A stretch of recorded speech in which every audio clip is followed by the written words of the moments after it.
This was just a gimmicky movie that was fun. It didn't completely suck. It didn't shit on fans, and I was somewhat entertained. I had desire to see it one more time, and then I'm kind of good. And I agree with a lot of your assessments, but this is not worse than Ahsoka. I don't care about that. That's it's not really relevant compared to the damage I'm trying to assess from this. That's the only thing I was arguing. I'm not arguing that you are wrong. Well, no, yeah, that's the only thing. On how bad it is. If you gave it a 7, I'd be like, I struggle to give this a 3. I'd be like, have to be harshly pushed up to it. I love you, man. No, I know. But we don't need to do all that. Of course, I fuck with you. I don't care. But like, agree on this shit. Ahsoka's shit. It's shit. Of course it is. I made a video about how shit it was. Yeah, but I so also think this is shit. And you can think that, but if we're gonna like compare shit, it's not just that this is shit, right? Let's just say this is a harder, more passable shit, you know. And Ahsoka is just a shart that won't end, that has you on the toilet for 12 hours. And yes, you do lose a little weight, but you feel awful, and you have to call in sick to work next. Luckily day. For us, so highly recommend. So they're doing a lot of fun stuff there. But again, dude, Ahsoka's better than Deadpool and Wolverine. Okay, motherfucker. You've listened to like zero arguments. I haven't even been able to make them. I keep getting interrupted. What exactly? How could you say like, oh, you're wrong? You haven't even heard what I have to say. Come on, I'm listening. So yeah, things got a bit heated between the trio on Real BBC. And for me, while I think Mauler could have used a better example, since he hasn't consumed all the background material, but considering this is a spontaneous conversation on a podcast, I'm not expecting a 100% objective airtight argument, but I think he has a point and gives much stronger arguments and examples, as opposed to Az and Gary who give very shallow ones. With the Deadpool Wolverine, right? The way that we do it on here, as well as have done for years and years, is that there's a story being told in meta, cultural story in a way. We're trying to track where it's been, where it's going, what it is right now. I do feel like my assessment, same with essentially what we do on EFAB, is going to be very different trajectory than what I think you guys would consider this chapter. Like, we see Deadpool and Wolverine as kind of disastrous news. I don't see it as much different than episode 5 of Ahsoka, where I'm looking at it and I'm like, oh, like everyone adored that, and it was nothing. It was substanceless garbage. Oh yeah, but you know what I mean when I say everybody. Yeah. I see Deadpool and Wolverine as like, Deadpool and Wolverine is not as bad as Ahsoka. Come on, stop. It's not. It's worse. Unfortunately. No, it's not. If not even close. Ryan Reynolds and Hugh Jackman are not in Ahsoka. That's so incredibly insane to say, but I love you. The thing about Ahsoka is that the will between worlds was already a mechanic in the universe, in canon, so adding that didn't damage anything. And then the biggest sin of that, like, where was it introduced in canon exactly, Mauler? Well, it would be in Clone Wars, or Rebels or whatever. Canon. I'm saying whether or not I want Clone Wars to be canon doesn't change if it's canon. Yeah, Ahsoka was like really, a lot of it was really boring. Like, nothing happened in it. It's got no compelling characters. It's got a bunch of people crossing their fucking arms, and you can't even come close to comparing at least the personality and the gravitas that was brought with Hugh Jackman and Ryan Reynolds. Like, that's insane. That's absolutely insane. You can say, hey, plot wise, there are inconsistencies that are similar, but character wise, they're not even in the same universe. Not even close. Okay, so performances, Hugh Jackman knocks it out of the park. I never doubted that. He never has. It's been amazing in all of the Fox movies from start to finish. I was going in ready to fucking adore that movie. I've said this a couple of times. I know you were. Yes, you were. Yes, you were. Quite, attempting to defend it on a lot of our trailer analysis, but the damage it did to the end of Fox and its legacy and Logan is almost fucking measurable. Like, I had a little rant at the end of the EFAB thing. I don't really want to repeat it here, but like it's but I don't know how to do it in a short way. Like, the ending of Logan wraps up and seals off the Fox universe as far as I was concerned. This opens it back up and then like peas in the wound a little bit. It doesn't give the respect I think it absolutely deserves. Now, if you want to say that Mauler's insane for saying Deadpool 3 is worse than Ahsoka, and fold your arms, okay. But for me, there's the statement and the spirit of the statement. I think Mauler was making a hot take to illustrate just how bad Deadpool 3 was. Whereas if he just said he thinks the movie is a 3 out of 10, I don't think they would have had the same conversation, even though that's essentially the same argument, which is that Deadpool 3 is much worse than people are saying it is. The writing and how it treats its characters is terrible, but because it's wrapped up in a nice package, and it doesn't have wokeness, it has fooled people into thinking it's better than it is, so that if you say it's shit you'll get dirty looks and terrible arguments, like it's a comedy or it's fun. Go look at the credits. They're on Twitter. Somebody just posted them on Twitter. They're so good, but it's parody. So to be clear, that's a huge difference in this. So I don't. They make that very clear in the opening credits when they take the skeleton of fucking Wolverine from Logan and kill a bunch of fucking DVA, which is funny, which is funny. But yeah, but what we're arguing is this is worse than Ahsoka. I have a question. Yeah, my question is that's my problem right there. Well, how is this worse than Ahsoka? And why is Ahsoka good then? Ahsoka isn't good. No, Ahsoka isn't good. I'll rephrase that. Why is Ahsoka better than Deadpool Wolverine? It's a damage assessment. So Ahsoka barely does anything except I was specifically talking about that episode 5 overall quality. It's like Ahsoka should have died but didn't. And then some people have the Force, I think, where they probably shouldn't. There's a couple of silly things, and then it's mostly boring. Deadpool does like significant damage to Logan, Deadpool 2, Deadpool 1, and has absolute complete nonsense. It's written like shit. There's nothing in it that's of value substantively. A lot of it is just trying to sort of do some magician tricks to keep us in a position where we're like, holy shit, that was so well done, when nothing about it, when it comes to writing, is of anything celebratory. The question I really want to ask is, what do you think Deadpool 3 is closer to, Airplane or Hot Fuzz? I think it's closer to probably Hot Shots 2 or Airplane. Yeah. That's what I would say it's closer to. Have you, by the way, Mod, have you seen all the Clone Wars? Just FYI. No. Okay. Because when the Clone Wars started, Clone Wars just rapes George Lucas's lore, and George Lucas's sidelines signed off on some of it. So when the Clone Wars started and Ahsoka's brought in, she was hated. I know. As a character, absolutely hated.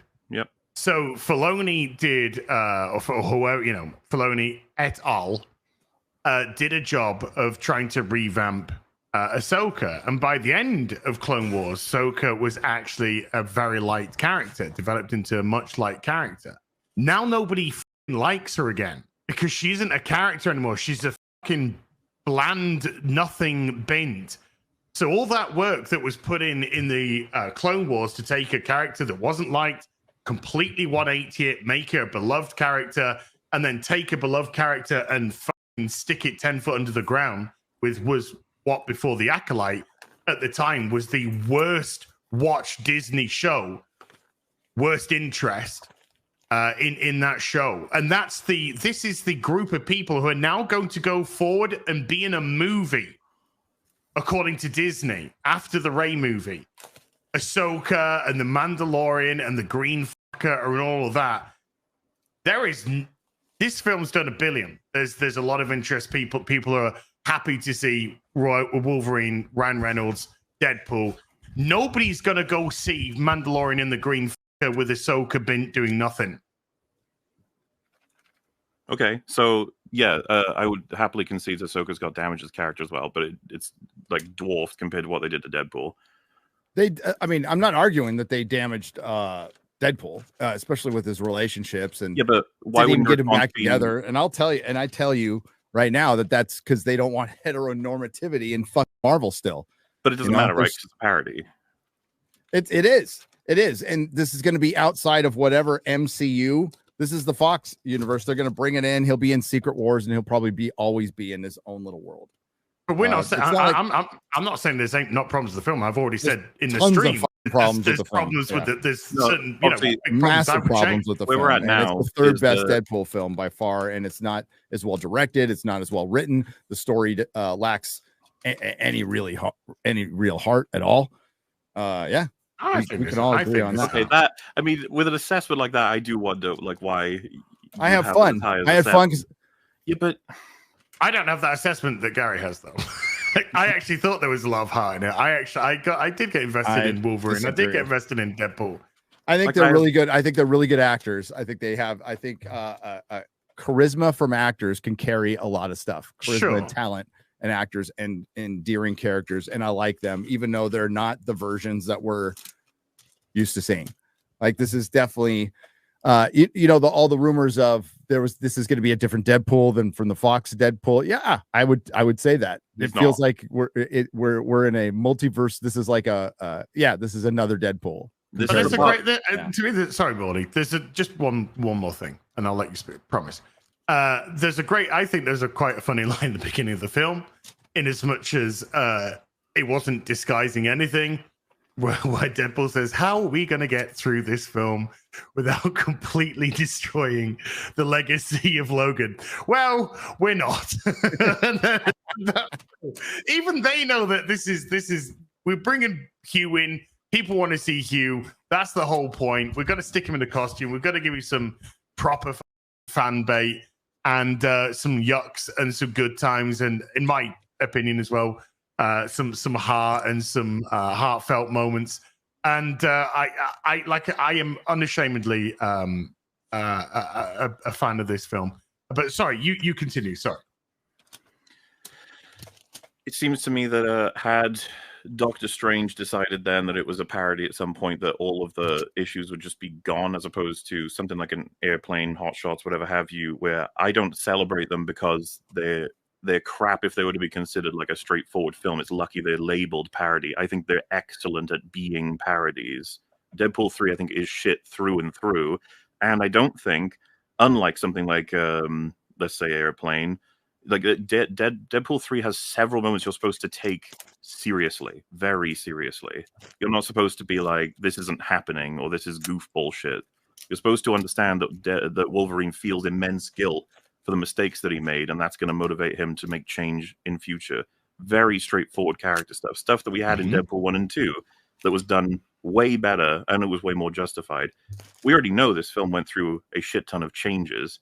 They had different histories and different storylines ready to go, but we have to move and cancel them all around, especially with what happened with Kang. It's almost like it's all but confirmed that he was going to have some level of reference or role in this film, but they had to undo that and change it. So what we ended up with, as far as I'm concerned, is getting away with it because of the fact that nobody wants to take it seriously as a story. We want to instead ignore the bad through saying it's a parody or that it's nonsense, and celebrate the good by, for a second, pretending it's not actually. It is canon, it is meaningful, it was good, when it's the good stuff. But the bad stuff occupies like 98% of the script. Well, that's subjective. I disagree. I would be curious to think, what do you think is well written, and then I'd be curious to discuss that with you. Well, then we'd have to break down completely break down the film. Yeah. Well, of course. So like, which one, just because it's a comedy doesn't mean that it's above criticism. Deadpool 3 tried to be serious and have heartfelt moments, and tried to have a coherent plot. Thus, when it fails, you can't just wave away the complaints. Same thing if you just say it's fun or you should shut off your brain. Which if you have to turn off your brain to enjoy something, then it's not a good movie. And 2, a fun movie isn't worth taking seriously if it isn't good. At that point, it's just key jangling. It's cotton candy. Yeah, I would rather eat it as opposed to iceberg lettuce, but it doesn't make it anything better than surface level trash. Which is exactly what they gave us. He's almost the same as he is in Logan. He's an alcoholic, he's disenfranchised, he's an asshole to everybody, but by the end he makes the right decision because he has a heart of gold. They don't even pretend that they're doing anything other than undoing what that represented, both meta and in story for itself. Then, of course, there's all the inconsistencies. Like, he's not even close to the worst Wolverine possible, like in terms of what they established in comics, but then what we can all think about theoretically. The worst Wolverine wouldn't be a good guy. It's really weird that he was still a good guy. He wanted to help the X-Men. He was just drunk. Like, he would have been there had he known that was going to happen. And then, killing people afterward. We don't even know the nature of what exactly he meant by that or how it all went down. And then, throughout the film itself, the relationships and how he develops, I don't think it was justified at all. Even his, speech that was brilliantly performed, I didn't get. Like, he knew Deadpool for 5 minutes in that scene. I didn't really get it at all. It felt more like the audience's history. Just in the car. Yeah. Yeah. It's I could go through like more of him, but I'd rather then go to Deadpool. I feel like this film might have even given more disrespect to Deadpool 1 and 2, right? Like the films that did their best to get a foothold in being respected and viewed through having less to go on. It's they have lower budgets. They have to do our rating. They have to use D-list characters, or maybe I should be more generous and say C-list or something. I mean, Colossus feels like D-list, C-list. That's fine. Yeah. And they make them characters. They bring in a bunch of new people. They develop their own story. I think Deadpool 1's awesome. Deadpool 2, weaker, but still pretty strong. Deadpool 3, practically repurposing Cable's story and stitching it in an awkward way onto Wolverine. There's a lot that matches up between those two. The dynamic between Deadpool and Cable is practically been repurposed into Deadpool and Wolverine. The Cable himself has been completely knocked off and deleted from the story. Same for Domino, same for Russell. These like people, whether or not you have whatever you have to say about them in their stories, they're not remembered, they're ignored. And then like Dopinder and Colossus. Lost his accent, by the way.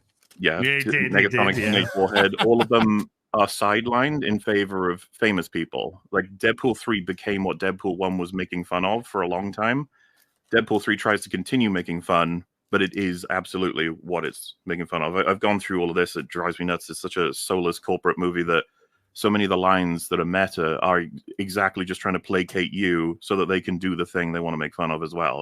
Like you all hate that multiverse. You all hate how bad everything's gone. You all hate like every last interaction with how things have moved forward, gotten stale, sacred timelines, anchor beings, TVA. It's all pointless, annoying exposition that makes no sense and doesn't even barely justify a story happening.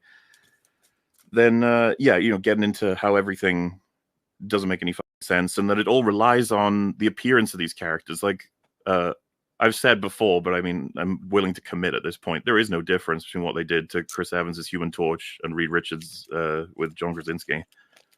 I would argue that the Human Torch is possibly worse because he was actually established. He was a character we actually are happy to see. He's someone from a movie that actually happened. At least with Krasinski, we can be like, well, whatever. That was like a fan cast and it's a made-up character. Maybe he's a shit Reed Richards. This was not a shit Human Torch. But he got a nut shot and then his skin was torn off. Sabretooth got immediately decapitated. Elektra, Blade, and Gambit, they got a fight scene and then they were eaten by a fart dragon. I don't understand why any of this is considered interesting or respectful beyond the appearances of things that we recognize. Gary even admits Mauler is a better in-depth critic, which is fine. Not everyone has to do a 5-hour review on a movie. But the fact that Gary can say Deadpool 3 is a 7 out of 10, and he's not going to get any backlash, despite the fact that if you listen to his review and criticisms, that's insane. He admits the writing is garbage and thinks it needed another year. To me, the difference between trash and greatness is the writing. The difference between the first two Aliens and everything that came after is the writing. Same with the Terminator films. Same with Phase 4 and 5 of Disney Marvel. So when you say they needed more time and the writing is trash, that doesn't sound like a 7 out of 10. That sounds like a 4 or 5 out of 10 at best, which is closer to Ahsoka than they would like to admit. But yet Mauler is the insane one? Again, he probably shouldn't have used Ahsoka as an example, because the show is perceived as a war crime and Deadpool 3 at worst is perceived as a good time. Then you also have to discuss, did it damage the source material? Which just complicates the argument. Look, if you want to say Mauler is wrong about the Ahsoka comment, fine. But to me, he made much better arguments than Az and Gary. Like, the thing is about, it's interesting, the whole like, don't like thing. I've never considered it part of my job to like explain which things I like and love versus don't like and don't love, as opposed to the whys behind all of it, like the writing. I figure you guys are not as interested in just me saying, I loved that or liked that or didn't like that or didn't love it. You know, like there's a lot of things that I think are bad that I love. I love Batman and Robin. It's terrible. Like it's hard to explain sometimes, like that dissonance. So like there's not much point in telling you how much I like or dislike Wolverine and Deadpool or No Way Home, rather just telling you what I think they achieved in the writing and whether or not I think it's a sign of things to come in a good way or a bad way. It's a nuanced discussion. We like stuff and there's the artistry of it, and then there's just, I just like it. It's a laugh. The emotion of it. Yeah, it's just a fucking laugh. Or I like this character. I think that's what Mauler does really well. Is you bring the why, not just like this is really good.